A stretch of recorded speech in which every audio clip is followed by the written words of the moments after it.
Hello, welcome back to Household of Faith Daily Devotionals. We are continuing this week with setting goals, and today we're going to talk about how we diligently plan and follow through. Now, Proverbs 21 and 5 talks about how we prosper. Now, if you want to prosper, you need to plan carefully. And yesterday we talked about, do you have a plan? So you have to really think about the plans, pray about them, seek the Lord about whatever the plans are that you have, and make a careful plan based upon what you and the Lord come up with. And I say that because whatever God tells you to do, you actually have to agree to do it. He has the master plan for our lives. And he and if we think that, then we have to consider that in his master plan for our life, he knows what business we should have, he knows what career we should have, and he knows of the work that he has called us and qualified us to do. So with all the potential that he has placed inside of us, I would think that God would really know best.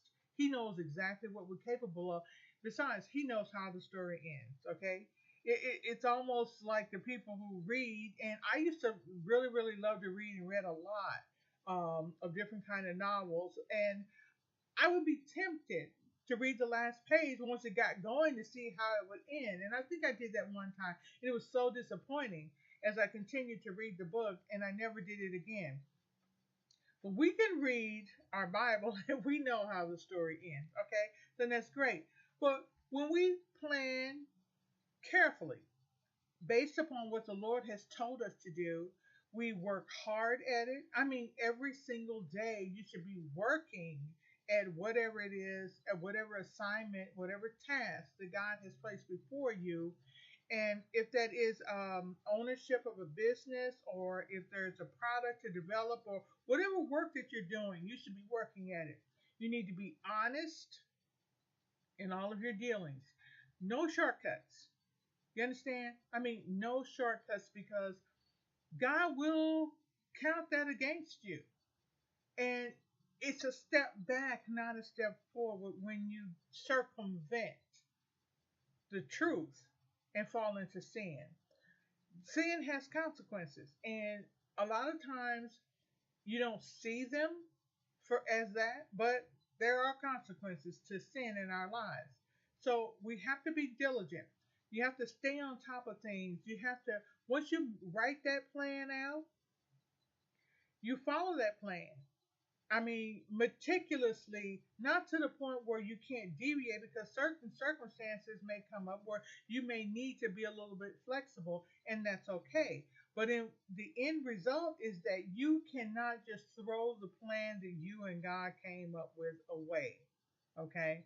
That's what I'm talking about. So sometimes it doesn't seem like it's working. Trust me, I've been there. You're working on this thing and you're like, Lord, I don't know. I have said, I don't know, Lord, it seems like this isn't working. It doesn't seem like I'm really getting anywhere. And you want to scratch your head and, but truth of the matter is that the path that you're on it. You can't get off of it.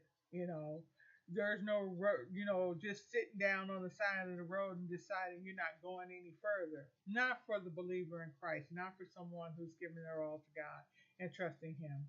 So if you trusted God to help you come up with the right plan, trust him to know what he's doing, and just work at it no matter what it looks like around you. So remember, if you really want to prosper, and I'm not just talking about financially, this covers spiritual ground as well as natural ground. Because whatever you're working on in the natural, you still have to work on your relationship in the spirit realm with prayer. If you believe in fasting, if meditating on the word, studying the word, worship, your own private time with the Lord, that you're going to have to give it all you got. So remember, be diligent and follow your plan. And the Lord will carry you through, all the way through. I guarantee it.